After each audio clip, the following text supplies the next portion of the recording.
एक और बहुत अहम बात है, कहा यह जाता है कि अगर रोज़ा मुश्किल लग रहा हो तो बेहतर है कि ज़वाल से पहले पहले उसे तोड़ दिया जाए।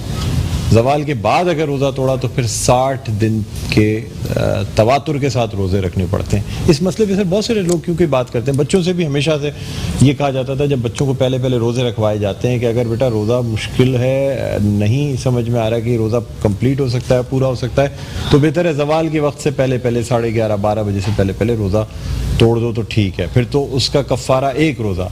लेकिन अगर ज़वाल के बाद रोज़ा तोड़ा गया तो फिर उसका कफ़ारा 60 दिन के तवातुर के साथ रोज़े। क्या ये बात दुरुस्त है सर? नहीं, असल में बेसिक मसला ये है कि रोज़े की नीयत आप कब तक कर सकते हैं। ये ज़वाल से पहले पहले नहीं सर, कफ़ारा रोज़ा टूटने की उसी तरफ आ रहा हूँ। वो जो आपने कहा ना कि इससे पहले पहले आप तोड़ दें, मतलब इसकी लॉजिक ये है कि अगर आपने रोज़े की देखिए नीयत कर ली ना आपने, तो अब तो आप नहीं तोड़ सकते, चाहे वो ज़वाल से पहले हो या चाहे ज़वाल के बाद हो। नीयत आपने कर ली। अब सवाल यह कि रोज़े की नीयत आप कब तक कर सकते हैं। अगर आपने ज़वाल से पहले पहले नीयत नहीं की तो यानी आपका रोज़ा ही नहीं हुआ, तो आप उस तोड़ने का कोई कॉन्सेप्ट ही नहीं है उसमें, क्योंकि रोज़ा शुरू ही नहीं हुआ आपका। अगर आपने ज़वाल से पहले पहले नीयत कर ली और बिला वजह शरी अब आप चाहे ज़वाल से पहले तोड़ें या ज़वाल के बाद तोड़ें, वो कफ़ारे की जो कंडीशन है वो आप पर लाजिम होगी।